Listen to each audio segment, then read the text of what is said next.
materi kelas 2583J dengan NIM 25051450 280. Saya di sini akan menjelaskan tentang materi yang pertama tentang definisi, asal-usul, jenis, unsur, tujuan, dan fungsi agama. 1. Definisi agama. Agama adalah sistem kepercayaan dan tata ibadah yang mengatur hubungan manusia dengan Tuhan atau kekuatan gaib, sesama manusia dan alam semesta yang disertai ajaran moral serta pedoman hidup. 2. Asal-usul agama.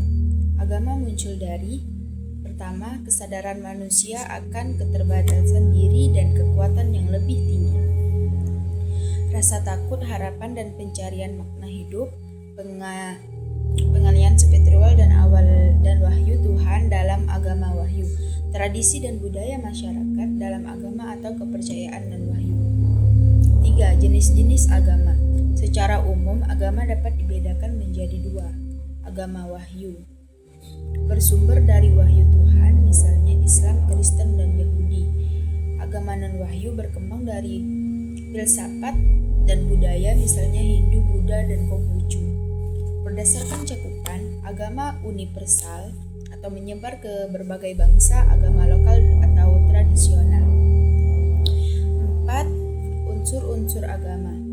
Unsur utama agama meliputi kepercayaan agama Tuhan atau kekuatan gaib, kitab suci atau ajaran suci, ibadah dan ritual keagamaan, umat atau pengikut, norma dan nilai norma, pemimpin atau lembaga keamanan.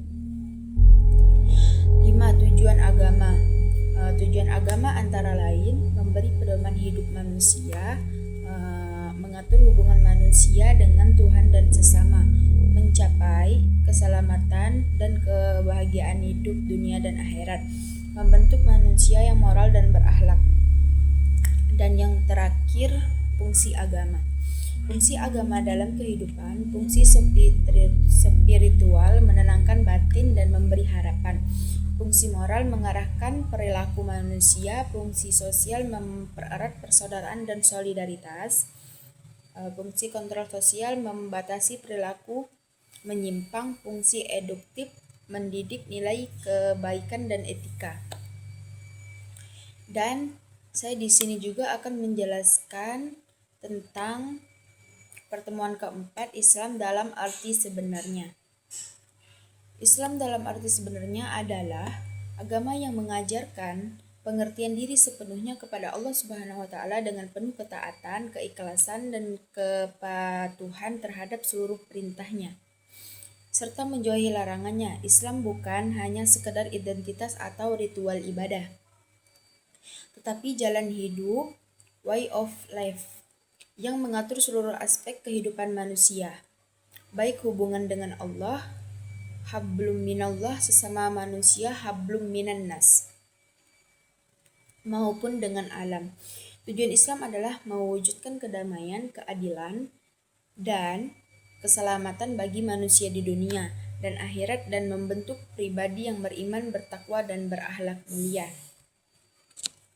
Dan di sini juga saya akan menjelaskan pertemuan ketujuh, yaitu tentang prinsip-prinsip utama iman, Islam, dan ihsan, pengetahuan alam perbuatan.